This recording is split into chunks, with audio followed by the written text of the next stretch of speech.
Welcome back to the Kang Gang Pod. Today is episode number 58. We are recording after the first Summer League game of 2025. You're probably been wondering where we've been for the past 2 weeks. Well, we've been waiting for Scott Perry to wake up from his nap because let me tell you, he made some moves this offseason, which we've been patiently waiting for. This man drafted Nick Clifford at 24, Maxime Reynaud at 42. He trades Jonas Valanciunas for Dario Saric. He lets Jake LaRavia walk to his best friend in LA. To Austin Reeves in Los Angeles. We're booing Jake LaRavia, by the way. Oh, we might have to. Jake the Snake. Jake the Snake. Hashtag Jake the Snake. Hashtag Leave it Jake in the the Snake. comments.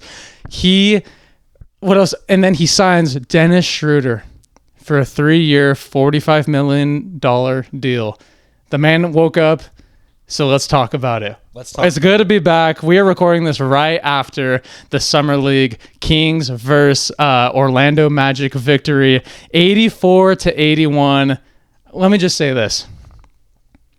After seeing our rookies tonight, you can't help but just be absolutely thrilled with what Scott Perry's vision is with this team. They're impressive. I think Maxime, obviously, Mad Max, is the person who took the cake in this first Summer League game.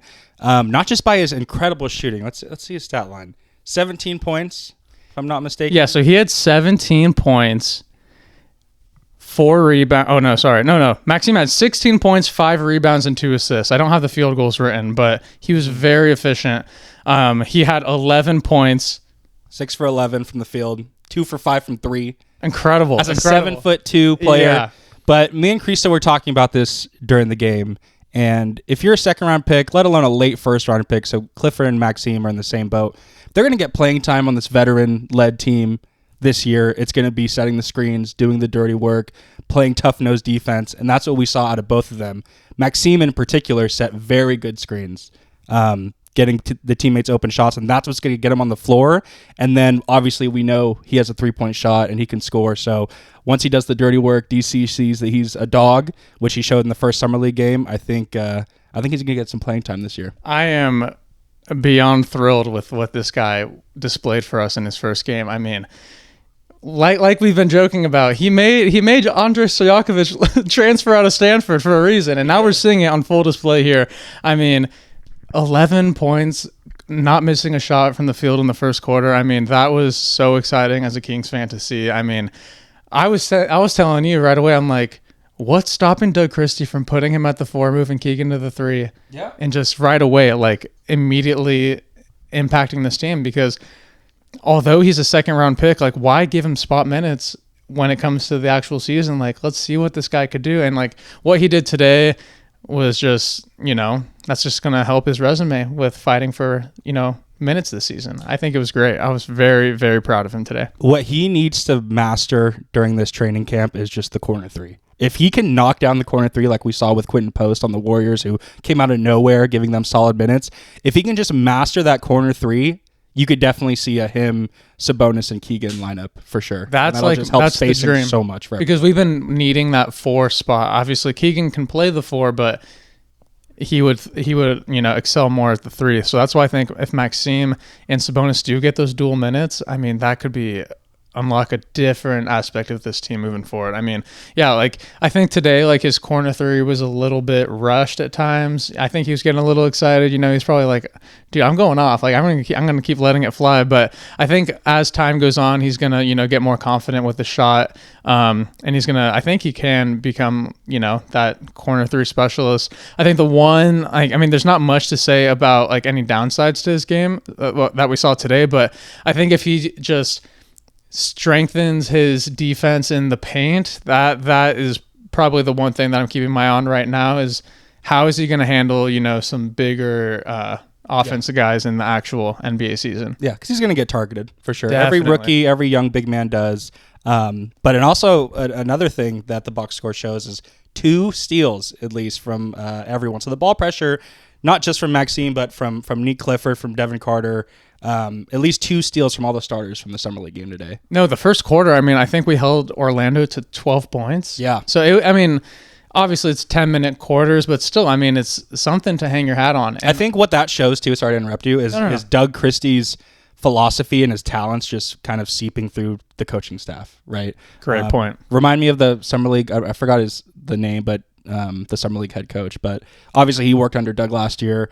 But I think it's not a coincidence that we're playing such tough-nosed defense with Doug being at the helm for a full offseason now and the second half of last year. And you saw him after the game. Like, he was there with, remind me, Coach Woodson, Mike Woodson. They were both there along with Scott Perry. They were there supporting their team. And, Doug was on the court, showing love to the team because, he saw the defensive pressure and, he appreciates that. And I think, I don't know, I'm excited about these guys. Nick Clifford, by the way.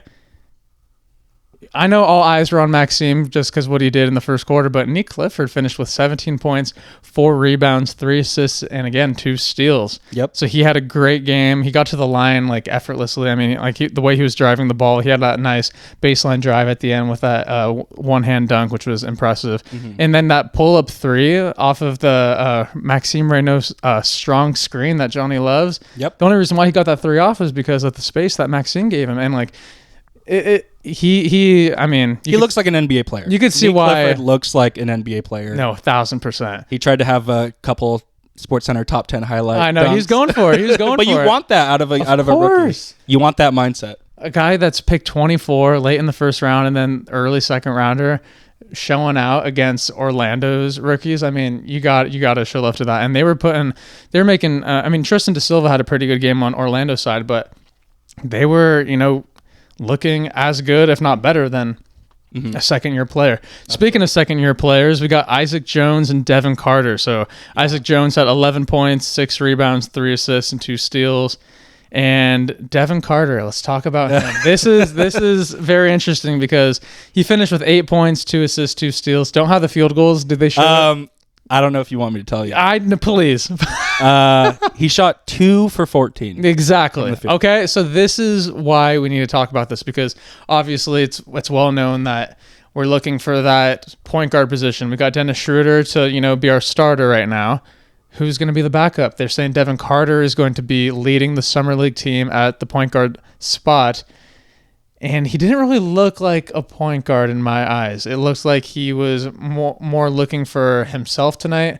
Not really. He had like a few good passes, but I mean, only 2 assists. And I think he played like 28 minutes? About 24 minutes. 24, yeah. He played more than half of the game. I mean, I don't know. I just think Devin is in an interesting spot right now. I mean, I still want to believe in Devin Carter. I mean, he's a 13th overall pick. Like you have to, believe in him. But his name is in trade talks already as a second-year player with only playing half of rookie season. So this is like official. I mean, he already had his rookie season, but I mean, this is like his first full off-season summer league. So I'm just curious to see what he could do. He didn't look himself tonight.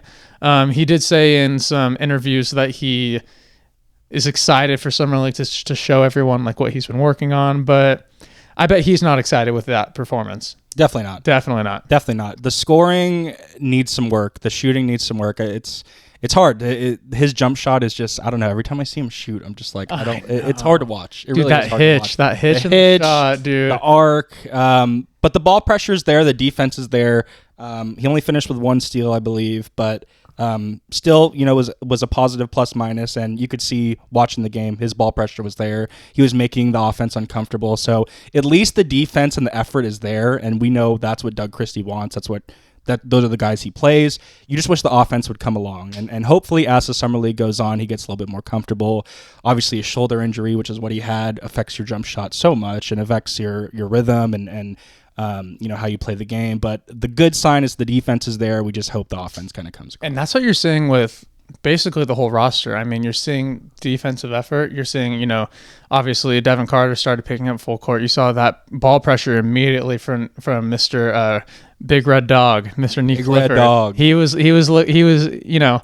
he has number 5 on his jersey now, so he's got to show up. So he was playing some pretty solid defense in the beginning of the game and all throughout. But even Maxime, he has good perimeter defense. I was making the joke that Scalabissiere was on Orlando's team, and he was going up for the three. And Maxime, he knew not to contest too much because he's like he reads the scouting report. He's a Stanford guy. He's a Stanford guy. He's a smart guy. He's a smart He hits guy. the books. He hits the playbooks. You know, he's smart. No, but he was aggressive out there. Like for sure. You know, rookies could come in and you know, I think that's what Scott Perry's mentality is with drafting these mature guys is they come in ready to play, and you saw that from game one. You know, sometimes if we draft some, you know, a Ben McLemore or someone, you know, first year out of college, a freshman out of college, and they come in there and the lights are too bright or they're not as, you know, comfortable. But right away, you see these mature draft picks that Scott Perry brought in, Maxime and Nick, and they feel comfortable right away. And I think that's, you know, when you see Maxime go over there and set good screens, set hard screens, play hard, play physical with Scal, who has minutes in the NBA. You know, he's obviously, you know, been in and out of the G League, but he has NBA minutes. He's an NBA vet, I guess you could say, technically. But yeah, he didn't look like he was scared of anybody out there, which is really good to see in your first NBA action. Scal got him once though. He had a nice. I mean, low rightfully post. so. I mean, but Maxime, he wasn't straying away from it. He wasn't straying away. He tried. You want to see your big man contest on that. I thought he was going to get it. I thought he was going to block it. But I mean, I heard you say Ben McLemore. He's exiled from Sacramento. See ya. Oh yeah. See ya. We don't talk about him. Yeah. Jersey. Sorry Burn about his that. jerseys. Sorry Burn about everything. He's done. I just meant freshman. Yeah. Draft picks. You could have said anyone else. I know. Jeez, maybe he's just because he's on the news so much. No, that's why he was fresh on your mind. But the biggest thing outside of the rookie performance tonight was that Sacramento showed up to Vegas. He did. At the end of the game, we haven't heard it in months. Light the beam chants in Vegas. You love to see that. That put a smile on both of our faces as we were watching the game. It came late in the game too. It did. We were getting ready to record and wrap things up, and then we were like, "Is it like Light the beam chant?" We know that like tune. Deuce Mason too. I think Deuce started it. It sounded like Deuce. Deuce definitely started. You know, he's supporting out there with Morgan and the rest of the crew out there. But I mean, it was great. It was great to see, and that was a lot of fun. And that's why we got the sign lit up tonight on a summer league Thursday evening. We got the beam lead. Beam lead. Got the beam lead. The beam lead. The beam has been lit. Everyone. I'm excited. I'm glad that this little 2-month hiatus of Kings basketball is finally ramping up again, and we get to watch these new rookies and see what they're up to. But if there's something Kings fans love, it's summer league. Let's be honest. And it's the only time we see a championship team. RT is not here with us today. He's got a gig. That guy is the musical genius. Shouts out Morgan Reagan. But he said at 4:00 today, he said we are 30 minutes away for a quest for our third NBA Summer League championship. And RT, we know you're going to watch this because you are the biggest supporter of the podcast, even when you're not on it. I believe in this roster. I believe in this team. I think this Summer League team, although it's just Summer League, it doesn't really mean too much, but it just gives you something to be excited about during, this 2-week period in July. But I think the squad could do it. It doesn't mean too much statistic-wise, but there's 3 players on this team that could really give this Kings team, this full team, good minutes. Like this is really... this is really their chance to show out. And, we believe in Nick. We believe in Maxime, even more so now. Devin Carter has all the support in the world. We just need him to get the offense turned around. But there are 3 players in this Summer League team that could really contribute to the Kings this season, if not more. Isaiah Crawford and... There's a lot, dude. We have so many young players that have so much promise. Even that guy from Miami that we signed. Yeah. Even today, he was hitting some nice middies. I was excited about his game tonight. But let's talk about free agency. We were going to drop an episode like day 1 of free agency, but we have been waiting because it just seemed like more and more was rumored to happen. So we wanted everything to happen all at once, and then we talk about every little thing. Yeah. So apologies for being a little late to the free agency party, but we were waiting for a Kuminga or a Westbrook. We were waiting for something. We were just waiting because we had no idea, because normally I would say like a 72-hour period once free agency starts is like when everything is basically done. But dude, there's so many other guys out there that haven't been signed yet. But anyways, this deal took a long time. Let's just talk about our new point guard from Germany. 10th season in the NBA, Mr. Dennis Schröder agreeing to a 3-year, $45 million deal.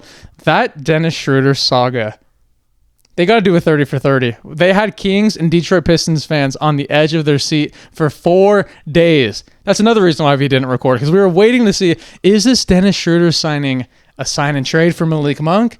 Like, what is exactly going on? Because we saw so many reports that, like, why hasn't Shams reported it? Why is it not official? But finally, it has been announced that 2 of those 3 years are guaranteed. And then the third year, I think he's guaranteed like $4 million. So we use the trade exception. We still have our mid-level exception. That's the biggest point. That's the biggest key. Yeah, we used Kevin Huerter's trade exception from that trade, and then we keep our mid-level exception, which we could use to sign a guy that we'll talk about in a bit. Yep. But so let's talk about Dennis Schröder. He's been averaging about 14 points, 5 assists in his career with 10 different teams. Last season, he bounced around a lot, but it seemed like every single place outside of Golden State, he fit pretty well.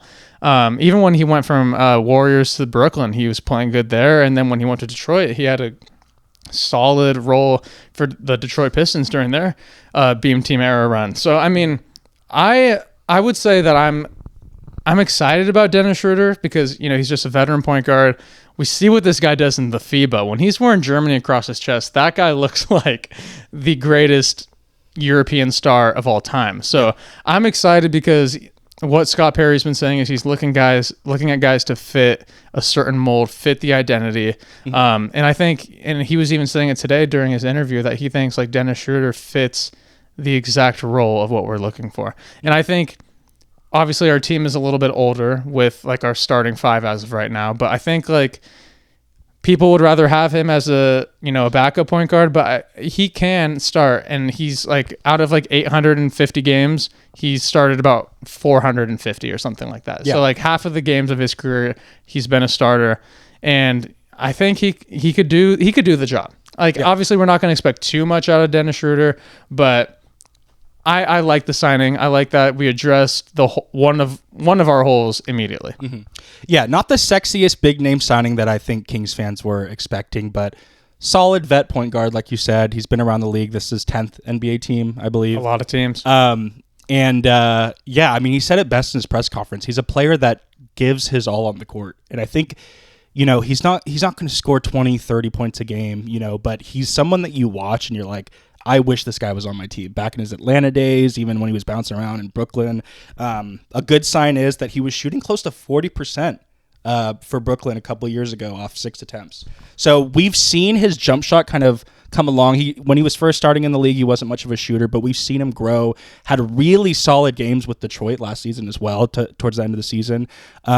But yeah, he's just a steady veteran point guard that's going to give effort on defense, and I really do think Doug Christie had a lot of involvement on his signing because he's just a pest. He's a pest whose jump shot is also coming along. But I think he's going to give us solid minutes. I really do, and Kings fans just need to believe, and obviously Kings fans know when there's a player who gives it their all, who puts in effort. I mean, we saw it with Jake LaRavia's debut when he was diving on the court. But that's what Kings fans love, and that's what we want. And I think Dennis embodies that. And Scott Perry's talking about guys, shaping a culture and building a culture here. And you want 15 Dennis Schröders on your team, at least Dennis Schröder mindsets about just being dogs, being pests on defense, not being necessarily the biggest guys or the tallest or the strongest, but just being ball hawks. And he's also a really good passer as well. He's a good court facilitator. So yeah, I'm definitely not mad at the signing at all. Not the sexiest name, but someone who we can build our culture around. And he seems excited to be here. Like he went on Twitch right after the signing. Yeah. Talking to the fans, excited about his new future with Sacramento. Yeah. He was very excited in the press conference. He had a lot of memorable moments from that, talking about the one thing he knows about Sacramento is that the fan base is so strong, and when Keegan Murray makes a shot, the crowd reacts and says his name. So the fact that was cool to see. And I think at this point it's like we'll take what we could get. We can't just expect all great things to happen overnight with this team. And I think he just fits the mold. He does. He's going to do what we need him to do, and he's going to show effort, and that's all that you could ask. And it's crazy that he declined like major contract that the Lakers offered him, Mm-hmm. and now he's making some money back. So we're happy for him, and we just hope that he pours it into the city because Yeah, let's just say if he dyes that strip in his hair purple, that would be fan electric. favorite. That would be electric. Fan favorite. So Because he doesn't do the patch anymore, right? Or does he still do? I don't think I think so, he but retired it. he should bring it back for this. Bring it back. Yeah.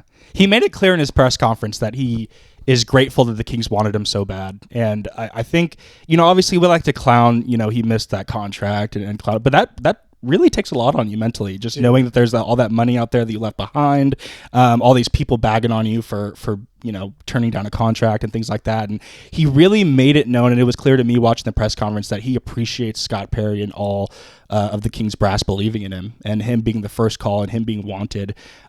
So it's really exciting to think about that he's this player who gives so much on effort, but now he knows he's playing for a team that really wants him and that gave him that bag that he finally wanted.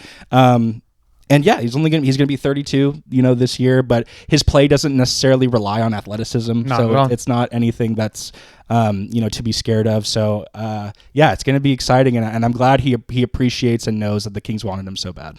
No, and like when a franchise is so open about how bad they want you, Mm-hmm. you're going to return the favor. You're going to go out every night and be like, they're paying me $50 million.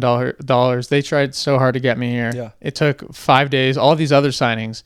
Especially after instantly. the turmoil he's been through, Yeah. after the missed opportunities, the people, clowning him and bashing him for being this team hopper and going on minimum contracts and bouncing around in trade deadlines.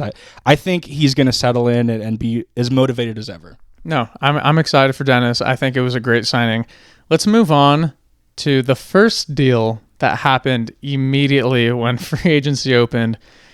Jake LaRavia decided to take a $1 million bonus because we were only able to offer him $5 million. We knew that when we got him. We were praying that he would want to stay with us. He said that he wanted to. But then we saw this video circulating of him hanging out with Austin Reeves in a car, and they went on this podcast, and they were asking, hey, what do you think about, coming to play in LA? And he pans the camera to him and Austin Reeves sitting in the car. And Austin said, I'm already on it. And then Jake starts laughing, and you're like, okay, if this isn't tampering, I don't know. But either way. But he plays for the Lakers, so, they're allowed different rules, I guess. They get whatever they want, clearly. So he takes a 2-year, $12 million deal, $6 million each year. Mm-hmm. We would have probably given him the 2-year 10. And California taxes, that's like half that's gone. Yeah, so he's really like $500K. So he's going to be rooming with Austin, and they're just going to be living, their lives together in, Marina Del Rey, and they're going to be playing for La La Land. But that one hurt, I'm being honest, because that was like one of the first deals that went through at like 3 p.m. on NBA free agency day, and that one sucks because, like you said, a guy that shows up, shows effort, dives on the ground, does all the little things. Said he wanted to be here. He said he wanted to be here. He does all the dirty work. Embraced by the Kings fan base immensely in his short time here. Takes a deal. It reminds me of Dante DiVincenzo did the same exact thing. Mm-hmm.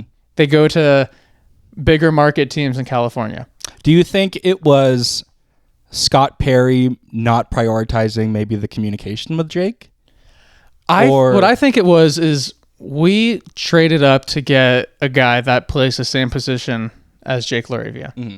And we made it known that, like, when you trade up for a guy, like, there's a reason for it. Mm-hmm. So maybe they thought Jake wouldn't. They had, like, hesitancies that Jake would even resign. So maybe that's why they went for Neek.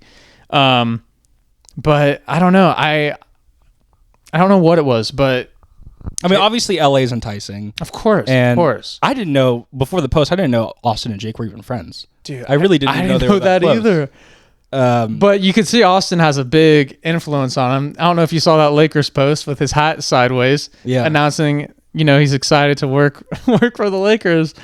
Austin probably told them, like, I'll slide you a couple million. I don't know. There's something. Austin's getting it back. There's something. Yeah, for sure. But I mean, that one hurt because now we have a nickname for him, Jake the Snake. Jake the Snake, and he's getting booed. He'll probably It's not get like booed. he left for a bag. It's not like he left for millions. Because if he made a big more. deal, you would have been like, "Oh, I totally I understand." get that, and But that's all we thought what he was going to do. But $1 million before taxes, it was like probably $300K. But just don't go in your exit interview saying that.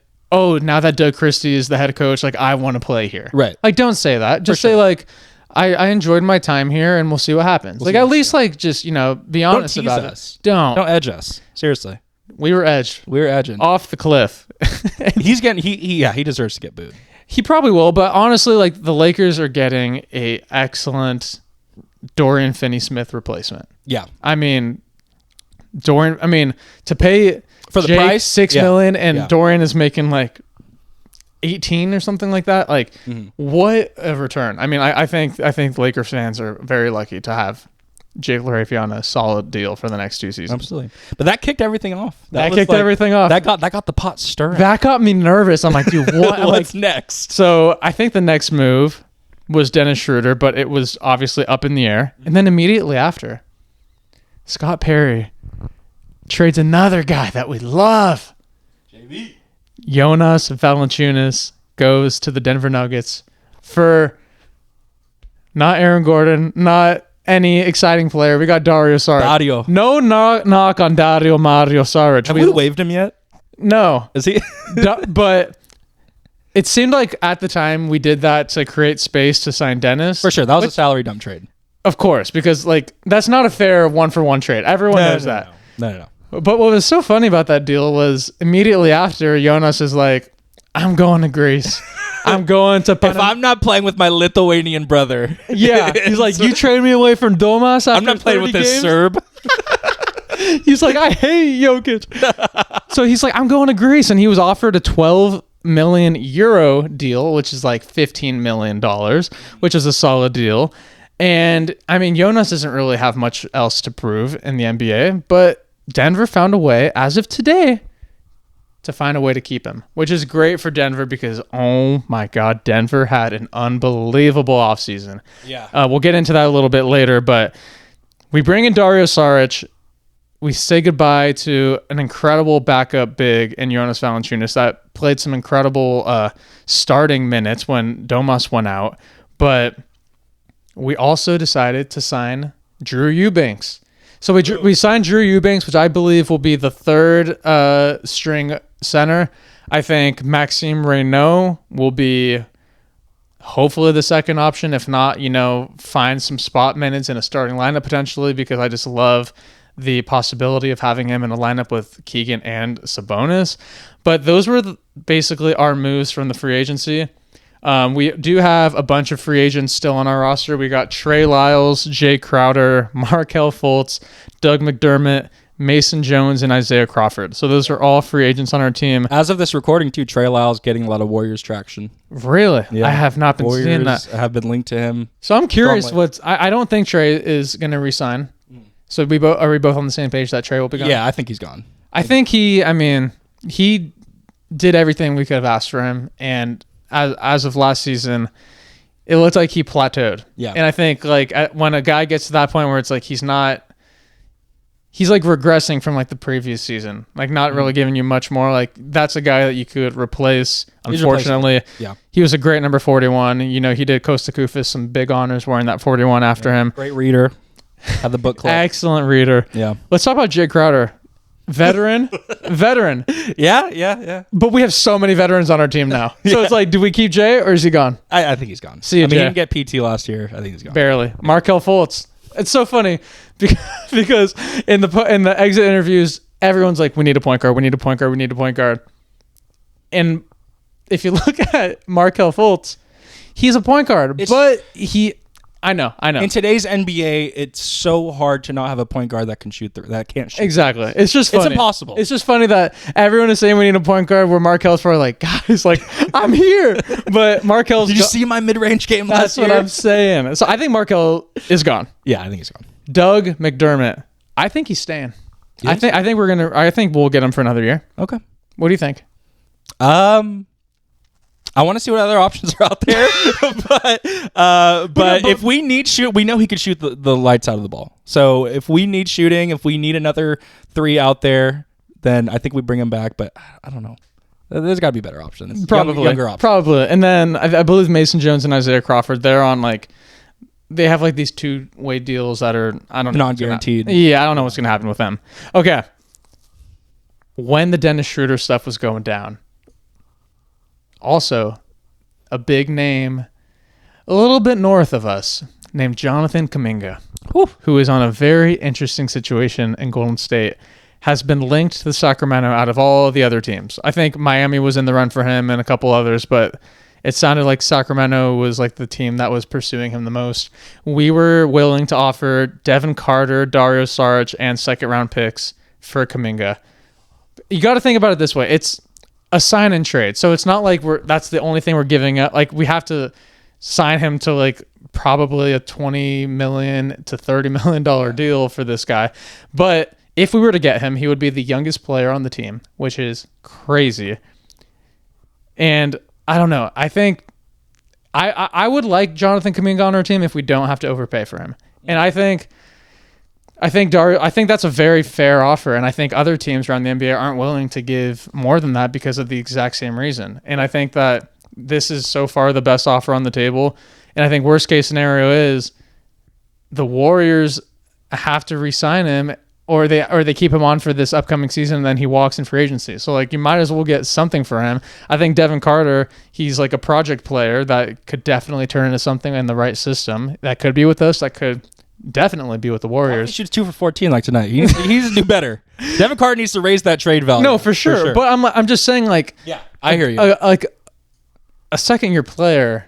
He still has value. For sure. He definitely. I just think the Warriors brass and Mike Dunleavy are going to do everything possible not to trade Kuminga to a division rival. That seems like the biggest reason why they're not going to. If we weren't in the Warriors division, they would take that offer for sure. I'm sure they would. They would get something from him, but yeah, and rightfully so. You don't want to trade Kuminga, who has the potential has all-star potential to. I mean, he has potential to be somebody all-star in this potential. League. I mean, think about it. In the West, I don't think he could. I mean, in the East, maybe. I'm just saying, but West, ceiling wise, yeah, like absolute ceiling. I'll agree with you for now. If he has a miracle year, but regardless, I don't see them moving Kuminga to a team in their division. But they don't want him at all. They don't. So it's like, you might as well get something for him. You would think. But the Warriors are a smart organization. I think, like, I'm surprised nothing has happened yet, because they want to get a deal done with him sooner rather than later. So if Kuminga comes to our team, is he for sure a starter in your eyes? Or is he off the bench? He has to be a starter. So that means he can't, move. But can he play the 4? I don't think he could play the 4. I think that would mean that Keegan would still have to play the 4, then he would play the 3, and then you have to figure out what you're going to do. Yeah, I mean, those forward slots could be DeRozan, interchangeable with how fast we play. Those forward slots could be interchangeable, and then we could have a big lineup. But say like a DeRozan or Malik, or I mean, it sucks to say Malik's name in a trade situation, but like, say like you don't find a deal with him over the offseason, and like say like you bench DeRozan to make way for Kuminga or something, that could get DeRozan like asking out, and you know what I mean? So it's like, there's going to be a lot of complications with the coaching staff figuring out how, if this is the roster going into the season, like figuring out how to make everyone happy with minutes and starting and coming off the bench. Like that's a tough task. I think before we make any more additions, I think Kings fans would agree, like there needs to be some closure with who we're trading, right? Obviously, people are thinking it's going to be DeRozan. People are thinking it's going to be Monk. Levine has an untradeable contract. Him and Sabonis are the two players on our team with maxes. They're probably not going anywhere. Mm-hmm. It's hard to imagine an addition like Kuminga or some of the point guards we'll talk about later on without one of our trade pieces, DeRozan or Monk, being moved. And I think that's what Kings fans are waiting for, is that Shams bomb on like, okay, there's a DeRozan trade or there's a Monk trade. For me, I'm hopeful that it's DeRozan and not Monk. Me too. But I think that would give Kings fans a clear picture on what this roster would look like, because right now it just looks so discombobulated. It's so crazy to think like we'd be happy to trade DeRozan after like what a great season he had. It's just that his style of play, it's just like his style of play takes away from what was great about our offense prior. But I mean, would you trade DeRozan for Kuminga? Because that's a win now player for Golden State. that money would be absorbed in a, because he's making around 23 million a year, Yeah. so that would be absorbed. I mean, we would find a way to make the money work with Kuminga coming in. I think it would Do you depend think- on other offers, but I would be mad at that. Like, imagine they threw like DeRozan in seconds, I wouldn't be mad at that. but it seems like they don't want to give them that much, right. which I like. Like we're like Scott is like standing on business right now. Yeah. This is an appropriate time for Scott to nap because we don't want the Warriors to fleece us. You know what I mean? Like that's what Mike Dinwiddie wants, is he knows there's a new GM coming in. Like they think he's Vlade. They want to pull a fast one over him. But Scott Perry's he's like, nah, dude, just wake me up when you have a real offer, or wake me up when you want to take this. Carter in a couple seconds and Saric. My friend Blake saw the King stickers I put out on Instagram today, and he gave me a great idea. And it goes to the point of, it was a Vlade Divac sticker with saying, "We had a better trade 2 days ago." That's not the GM we have now. That isn't. That is no. not the GM we if have Vlade now. was our GM, we'd be getting fleeced. We We'd would get have a traded rebuild. Levine for Kuminga. Yeah, we literally would have. So, yeah, I mean, You want your GM to be patient like this. no, exactly. And I think As frustrating as it is. for what Scott has done so far, what would you rate his offseason so far? I mean, the draft picks are looking pretty good. It's hard because it's so unfinished. It's a TBD. Exactly. It's a TBD. It's so funny because someone said on Twitter today, they were saying, we could overpay Schröder, but if Scott Perry nails these draft picks, we'll take that any day. Tony Expert. Was it? I don't remember who it was, yeah. but we saw that and we were laughing a little bit. But yeah, so like I'm intrigued by the Kuminga fit with Sacramento. I think Doug would obviously have to figure out how he could fit in our system, because obviously Steve Kerr did not see him fitting in the Warriors system. And the Warriors system is methodical offense and effort and great defense. And get Steph the damn ball. And it's Jonathan hard to show Kuminga out. could not thrive in that situation. Yeah. Being in a situation like what Sacramento is in, like, I mean, like, I don't think everyone is like extremely high on Kuminga, but they're willing to take the risk. And I think that's where I stand. I think I'm willing to take the risk, but I do not want to give up the house. I mean, dude, he's 22 years old. That's what I'm saying. He's younger than Keegan. That's what I'm saying. So that's why I'm like, I would love to have him on the team, but just don't overpay. Don't give in. Don't pull a Vlade.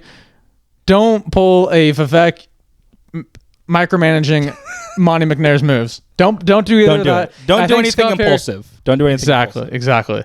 So, yeah, we'll see what happens with the Kuminga, but now I want to get into the Johnny Minor segment of today. We have our mid-level exception, which we could use on a enticing backup point guard or wing or someone. But it seems like the only guys that we are linked to as of now are future Hall of Famer Russell Westbrook, which is so crazy to like say out loud, because I'm getting that jersey. I know the local guy was saying in Spaces that he was getting that jersey. I'm getting that jersey too. But the other guy that Johnny is head over heels for, who he has his stats ready. I want you to take the floor, make eye contact with the camera, let everyone know why we should sign Malcolm Brogdon. So, thank you, Christo. I would love Malcolm Brogdon on the Sacramento Kings. Not just because he's a steady point guard, but he's had 3 seasons to build chemistry with Sabonis. Played 3 seasons in Indiana with Sabonis. You can't look at the last 2 years because he's been dealing with a little bit of injury, but he's only 32 years old. But his last full healthy season with Boston, played 67 games, shot 44% from 3 on 4.5 attempts. The next season, even with Portland, even though he was injured, shot 41% off 5 attempts. Malcolm Brogdon is a steady point guard. He's someone you could bring in without having to haul in the Brinks trucks. He's someone that has chemistry with Sabonis, who, whether you like it or not, is the face of our team. Sabonis is the face of our team. He's the hub. He's the hub. He's the hub. And, if him and Schröder got a split time at the point guard, I'm not going to be mad at that. They can deal with who starts, whatever. They're both going to get PT if those are our 2 point guards. I would rather give a chance on Malcolm Brogdon than an aging Russell Westbrook at this point in time. Brogdon's only 32 years old, and he has a lot of gas in the tank. He's had the past 2 years dealing with injuries. He's played on some bum teams with Washington and Portland, but those years in Indiana, I mean, even in Milwaukee, Those years in Milwaukee, Indiana, and then that 1 year in Boston when he was the sixth man, I see him having a similar role with the Kings. And if he can shoot 44% from three off 4.5 attempts as a backup point guard, that's someone we want to see. That's someone we want to see on the team. Obviously, he's not. I hope he's not commanding a lot of money because his value isn't the highest with his time in Washington and coming off injury. But if we can get him for a good price, man, I would love Brogdon on the Kings. I really would, and Domas would too. I think Sabonis would love him. That pick and roll game they had in Indiana, you remember it? Of course, During those remember. COVID years. I love Malcolm Brogdon. I think he's amazing. solid point guard, a veteran. He's done incredible things throughout his career. If Schröder and Brogdon are 1-2 punch at the point guard position, I will take it. I will figure Sign me everything up. else out. Sign me up. Figure out your DeRozan trade package, but those two guys as my starting point guards, that's solid. And then having Devin Carter as the third string, or maybe like spot or minutes. Keon, obviously, Dude. be the emergency point guard, but obviously we know he's better at the two. Yes. Or Monk as the emergency point guard. We know injuries happen, but dude, Case closed. I want Brogdon on the Kings. Okay. I think everybody should want Malcolm Brogdon on the Kings. I predict that Scott Perry has something cooked up, and we will see Brogdon signing with the Kings in the next week. I'm clipping that for Instagram. Do it. I'm clipping that. I'll be the first to buy a Malcolm jersey. I am with you, Johnny. I think what we should do is we should get that in writing and send that to the front office right now. Let's do it. Let us know if we're crazy, or let us know if that's something that you would be excited about too, because I think that just check Malcolm Brogdon's stat line before Washington and Portland, before he was dealing with injuries. Check his Boston Celtics stat line when he was the sixth man, and let me know what you think. Dude, even in Portland, even in Washington, Portland, yes, he was still getting. Dude, he was playing with bums. Dude, you don't have to sell me. I just wanted the listeners to understand what we could be potentially getting in a Malcolm Brogdon deal. Absolutely. I think Malcolm Brogdon, typically guys, like the reason why I think the Westbrook deal hasn't gone through yet is because he wants to be in a more winning situation. That's why he went to Denver. Right. I think he's looking for, a team like that. Now he's linked to Milwaukee, so like, I think Westbrook is getting further and further away, and I think Malcolm Brogdon is creeping his way. Absolutely. And Kings fans know how crucial a good backup point guard is. It's crucial. Obviously, going into the season, we just needed a starter. Dennis can start. Brogdon can start. But they could interchange. They've interchanged, and they're both used to coming off the bench. So it's not going to be like Dennis is going to be like, oh, look, I need to start. Malcolm's going to be like, oh, I need to start. Like, they've both come off the bench and succeeded in their careers. I think they'd be mature enough to say he's the starter, Malcolm's the starter, whatever. They'll figure it out. But look at McConnell with the Pacers. Dude. A backup point guard. Embrace your role. A backup point guard is so crucial for a team. Not just to be their emergency point guard in case an injury happens, have depth, but just to keep that second unit steady, because that's where the Kings have lost so many games, is the second unit and losing steam in the second, third quarter. I think Brogdon can be steady backup point guard for us and potentially play more minutes than Dennis if he really has a good chemistry with Domas like he did previously. Yeah, I'm excited. I think his chemistry is going to be a lot better than Chris Duarte's. Let's just say that. So I'm very excited about the potential of a Malcolm Brogdon signing, and let us know in the comments if you think there's any other guys that we should be keeping our eye out for, but I think that's one of the more realistic and exciting signings that could happen. Dude, this offseason has been wild. It's been, as Shams reported, this might be one of the craziest off seasons in NBA history. So let's just break down like the major headlines. Obviously, Kevin Durant got traded to the Rockets. I think the Rockets had a really good off season. They brought in Dorian Finney-Smith. They brought in, I know that there was other signings too, but obviously Kevin Durant is the headlining piece to the Rockets team, as well as Dorian Finney-Smith off the bench. Re-signed Jabari Smith. Yeah, locked him in. Re-signed Fred VanVleet. So they're bringing the squad back with plus some. Yeah, so I think the Rockets did extremely well. Other team that comes to mind, that's what it was. Clint Capella. See that? Clint Capella as your bench big is pretty damn good. Wait, isn't there one more? Don't they have three solid bigs? Steven Adams. So Steven Adams, yeah. Clint Capella, and Alperen. Dude, that's crazy. Wild. So I think got their free agency done early. Yeah, so I think Houston's ready to just, try and compete with the Thunder. Yep. Let's talk about the Dallas Mavericks. They got D'Angelo Russell on a very friendly deal, 2 years, $13 million, which is wild. Those Texas income tax. Yeah, so he's like, I'll take that. Yep. So he's reuniting with Anthony Davis. They also, I know they made some extra signings as well, right? They re-signed Kyrie before D'Lo. They obviously Cooper Flag, number 1 pick. Cooper Flag. They just have a deep team. I know that there's more pieces that they got, but Dallas is looking strong. So right now it's looking like, in no particular order, Thunder, Rockets. I don't want to put Dallas there because Kyrie's not fully healthy yet. But Denver. I mean, Dallas is going to be good. Dallas will be great. Dallas but great. Denver Nuggets. Let's talk about this because they traded Michael Porter Jr. for Cam Johnson. That is an unbelievable 1-for-1. I mean, I think they added a future first rounder to Brooklyn, 2032, I believe. But that's like so far in the future where it's like it's probably going to turn out to be a good deal, great in Brooklyn's favor. But as of right now, Cam Johnson could not fit their timeline any better. I think he's going to fill in the Michael Porter Jr. minutes amazingly. They also got fit. Tim Hardaway Jr. Yep. They got Jonas Valanciunas. They bring back Brucey B. Am I missing anyone else? That team got so much better because they took Thunder to 7 games. And there could have been a world where they beat the Thunder and the Thunder would not be champions right now. So Denver, they cooked. They absolutely cooked this season. What other offseason? What other teams in the West surprised you? Oh, Lakers, they got DeAndre Ayton. That was unexpected, I would think. Like I don't think anyone could have predicted DeAndre Ayton getting bought out, but Portland is going young. Obviously, they drafted they have like 3 7-footers on their team, so they're like, let's get rid of one of them. Now he's going to the Lakers alongside Jake LaRavia.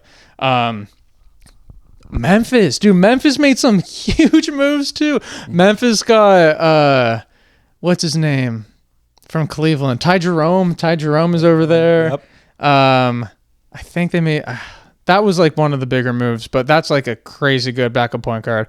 I'm pretty sure Kings fans would have been excited if we went for him, but yeah, Memphis, they're going to stay afloat. You thought that maybe when they traded Desmond Bane away, maybe they would get further down the rankings, but they'll stay afloat.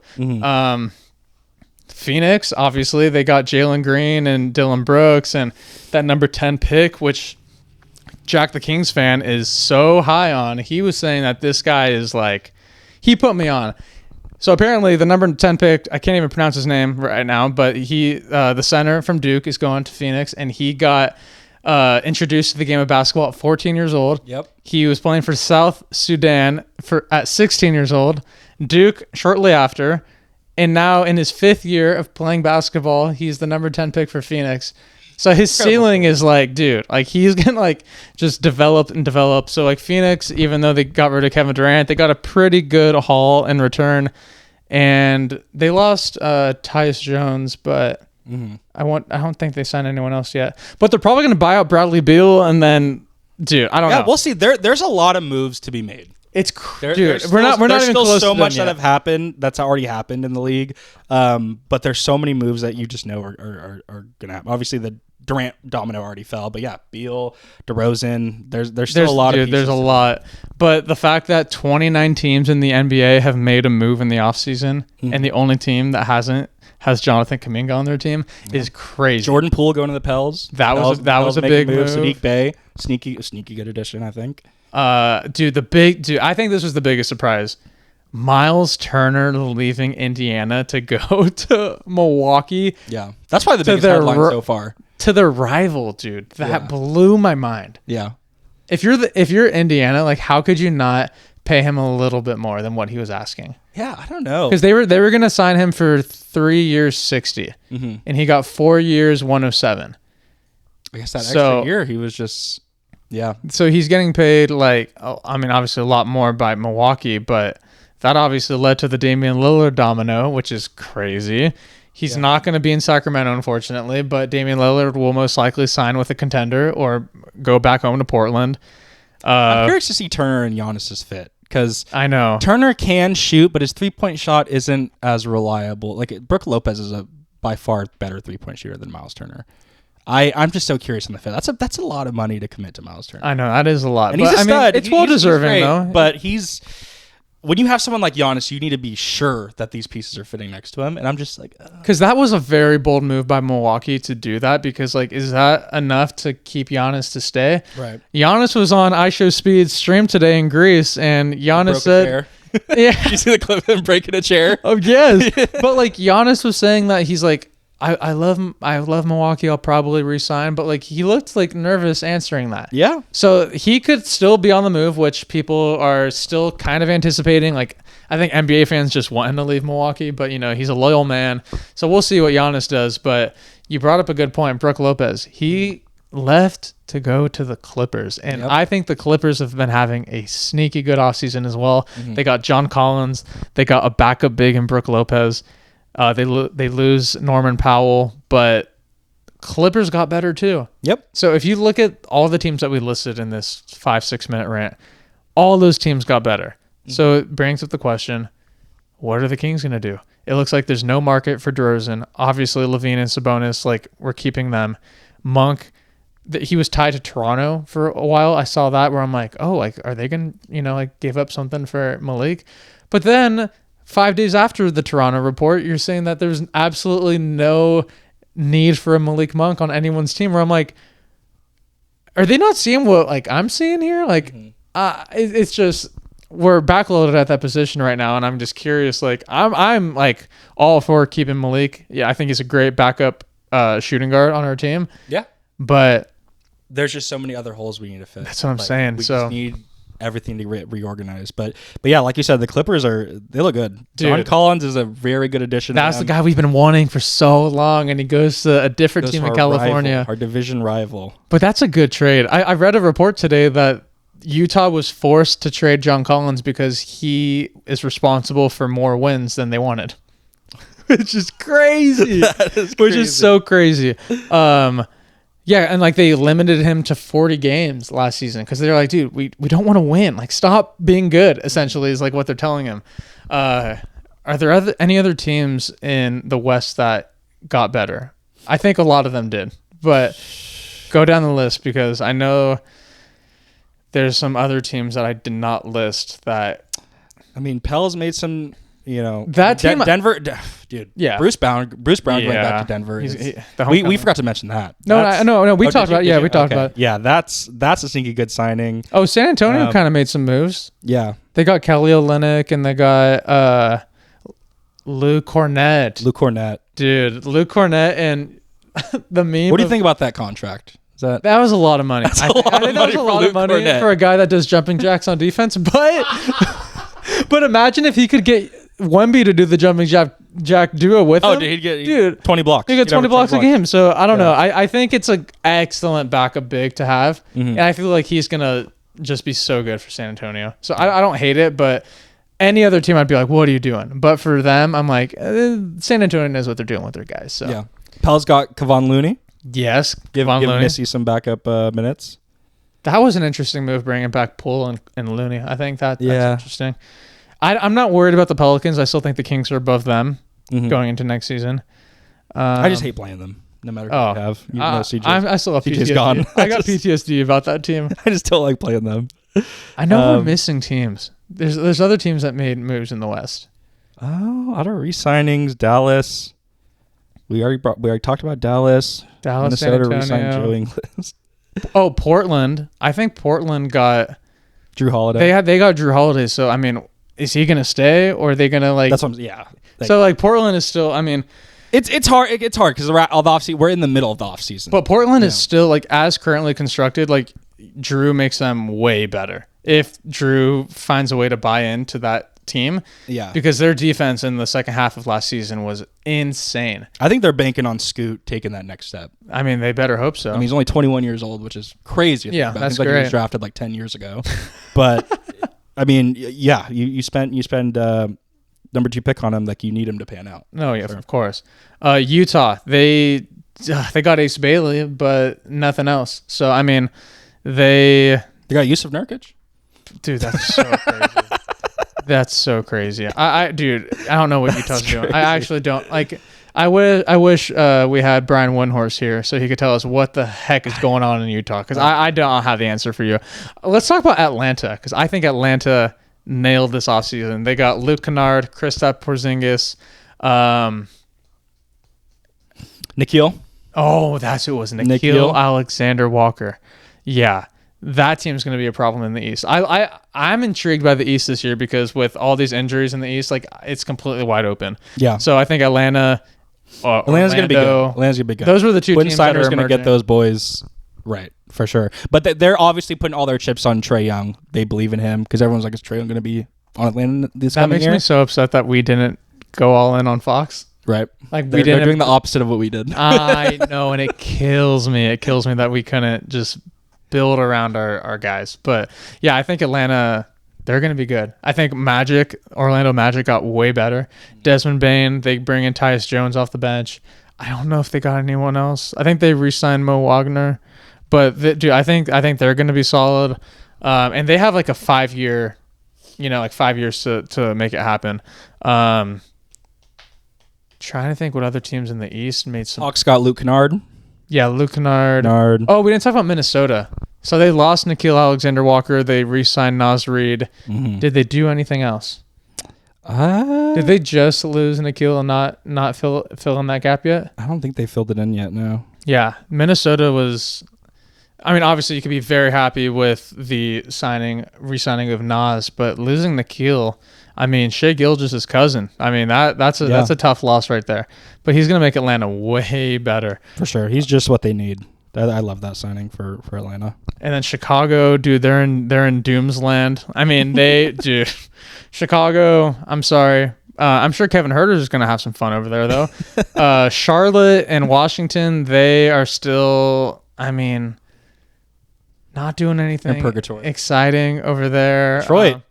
Detroit, they got Duncan Robinson. That was the big signing for them. They lost Tim Hardaway. We talked about that. Yeah, but Detroit could still Karis be good. LeVert. That's who went over there. Yeah, so Karis and Duncan. Yeah, that's exactly what they need. They didn't need pieces. anything crazy. Like they got Beef Stew. They got Cade. Beef Stew might be on the move too. We'll see. It's possible. There's a lot of move, and I feel like that's hindered some of the team signings because they want to see the trades that are, most likely going to happen on these teams to happen. They're still waiting on Giannis. They're still waiting. I think still waiting. I think there's. Where's Dame gonna go? There's a lot of big dominoes. Brad gonna go? There's a lot of big dominoes, dude. And then freaking Shea signing that $75 million deal a year. Yeah. Same with Devin Booker for the next 2 seasons. $145. That's unbelievable. Crazy. Paolo Banchero signed a massive deal. Money's just getting thrown around the NBA right now. Mm-hmm. And I'm glad that the Kings are under right now, which is great.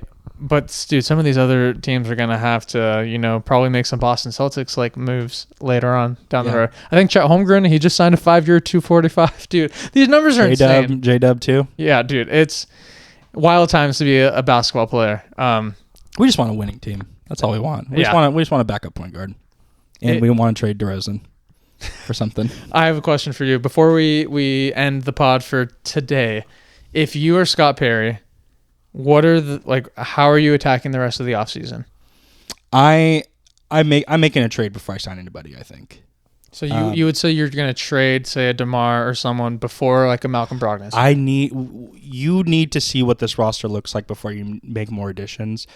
I obviously we don't think DeMar's value is the highest, but we need to figure out with him. We need to make a move with him, whether it's to Miami, maybe for Andrew Wiggins. I don't know. It's hard to gauge what his value is because he had a really solid year last year. His field goal percentage, he's just a year older. His field goal percentage didn't dip. He didn't have any crazy injury. He should still have some value in this league. He's a great piece to a winning team. He's a great piece. And we all know Miami wants him. So if we get an Andrew Wiggins back in return for him. Or Jaime or Ware. But I think the DeRozan piece needs to be moved before I can picture our roster going into next season. Obviously, I want Brogdon. The fans at home know that. The viewers know that. And if that happens, it happens. But it'll give me a better idea of what this team looks like if DeRozan gets traded. If Monk gets traded, that's going to suck. That's going to be I think everyone because he's on a absolutely very great contract with. We're seeing the numbers that the new CBA has given other people. He's on a really good contract. It's so crazy because we've been told that $17 million a year, or well, it's going up a little bit, deal has been great, but they're saying like it's hard to move right now. But I think that's just because that's just like where the state of everyone else's financial situation is in, where they're having a lot of trouble figuring how could we manage paying him. You know what I mean? Yeah. But like to us, it was a great deal when we signed him, and it's so funny because when we signed Sabonis to that max, we were thrilled. We're like, oh, we got him for 5 years, and now it's an untradeable contract. So it's just so funny how like when you sign someone, you're excited about it in the moment, and then a year or two later, like, we can't get this off the books. Yeah. It's crazy. But a couple things before we end. We have another trivia night every single last Wednesday of the month at Mojo's Local Tap and Kitchen. This will be our third installment. We have some awesome prizes. Not going to say what it is for this upcoming one, but if you want to defend your crown, come join us. It's a lot of fun. I mean, so much fun. We're basically selling out Mojo's every Wednesday. It's so much fun. When we do it, it's a lot of fun. $5.99 King's beer, awesome meal specials. Food. But we have also one more announcement we need to make. We have a new addition to the Can Gang Pod. We got Mr. King Louie. Woo! That's my son, everyone. That's my son. He is. Christo and Slamson had a baby. They got together in the off season and had King Louie. He's so cute. Oh my gosh. He's so cute. Oh my gosh. Everyone look. This is me and There's a dad now. Me. He's so cute. This is his first podcast. He is so cute. We love him. Oh, look at him, everyone. He is the new official Can Gang Pod mascot. He is the best. Purple stripe in him somewhere. We eventually we should once he's not a kid. Maybe for Halloween or maybe when the first beam of the year. But he's the best. He's just laying right here. We love him so much. He means a lot to the pod, to the fam. He's the best. He's manifesting. Yeah, get a quick zoom. Oh yeah, there we go. Thank you, producer Maya. Look at Dad. He's the best. Do you have anything you need to say? Do you want to try meowing? Did you hear that, everyone? Okay, he said light the beam. Oh my gosh. Oh, he's so tired. He's so cute. But guys, we're going to try and be as consistent as possible with the pod throughout the summer. It's just we're just like you guys. We're waiting for something to happen. We're just waiting for something to happen. The second concrete evidence of a move happens, we will be here to talk about it, react to it, and interact with the listeners about what's going on. You could always DM us. You could always talk to us about what you think. We appreciate everyone for sticking with us throughout the summer. We got a lot of big plans throughout the summer, so if you want to hang out with us, we will be hosting our trivia nights. Don't just be a viewer. Come hang out with us. It's so much prizes. Fun. Everyone that comes says that it's a great time. Yeah, shouts out Mojo's. Shouts out Sun House Cafe for the best matcha in Sacramento. Johnny just went. Tell us your quick review.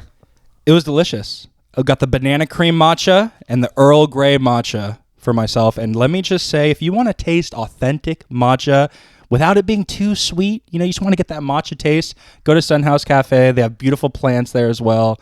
It's amazing. If you don't want to like make the trip to Japan, just make the trip to Sun House Cafe because the matcha, I have not tried it yet. I will be there this weekend though. It's amazing. It's a good vibe in there. I'm so excited to go. It's a good vibe in there. I'll be going in the next day or two. I'm very excited to make my debut. But shouts out Lalo. Yeah. For Lalo creating such an incredible spot. Just he's killing it. He's gonna hop on the pod soon. I was talking to him today. He's gonna hop on the pod, talk about Kings basketball, talk about Sun House. It's gonna be a good episode. Oh, yeah.